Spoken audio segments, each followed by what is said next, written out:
சங்கீதம் 65ஆம் அதிகாரம் 1ஆம் வசனம் முதல் 13ஆம் வசனம் வரை. தேவனே, சியோனில் உமக்காக துதியானது அமைந்து காத்திருக்கிறது. பொருத்தனை உமக்கு செலுத்தப்படும்.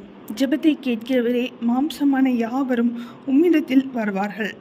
அக்கிரம விஷயங்கள் என்மேல் மிஞ்சி வல்லமை கொண்டது. தேவரீரோ எங்கள் மீறுதலை நிவிர்த்தியாக்குகிறீர். உம்முடைய பிரகாரங்களில் வாசமாய் இருக்கும்படி நீ தெரிந்து கொண்டு சேர்த்துக் கொள்கிறவன் பாக்கியவான். உம்முடைய பரிசுத்த ஆலயமாகிய உமது வீட்டின் நன்மையால் திருப்தியாகும்.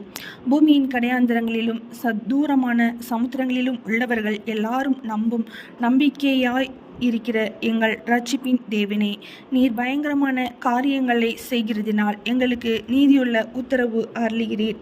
வல்லமையை இடை கட்டிக்கொண்டு உம்முடைய பலத்தினால் பர்வதங்களை உறுதிப்படுத்தி சமுத்திரங்களின் மும்முரத்தையும் அவைகளுடைய அலைகளின் இறைச்சலையும் ஜனங்களின் அமளியையும் அமர்த்துகிறீர். கடையாந்தர இடங்களில் குடியிருக்கிறவர்களும் உம்முடைய அடையாளங்களின் நிமித்தம் பயப்படுகிறார்கள்.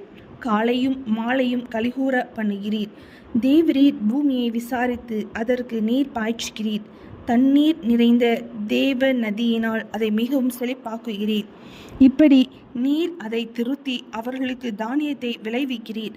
அதன் வரப்புகள் தனியத்தக்கதாய் அதன் படைச்சால்களுக்கு தண்ணீர் இறைத்து அதை மலைகளால் கரைய பண்ணி அதன் பயிரை ஆசிர்வதிக்கிறீர். வருஷத்தை உம்முடைய நன்மையால் முடிசூட்டுகிறீர். உமது பாதைகள் நெய்யாய் பொழிகிறது. வனாந்தர தாவரங்களிலும் பொழிகிறது. மேடுகள் சுற்றிலும் பூரிப்பாய் இருக்கிறது. மேய்ச்சலுள்ள வெளிகளில் ஆடுகள் நிறைந்திருக்கிறது. பள்ளத்தாக்குகள் தானியத்தால் மூடியிருக்கிறது. அவைகள் கெம்பீரித்து பாடுகிறது. சங்கீதம் 65ஆம் அதிகாரம் முடிந்தது.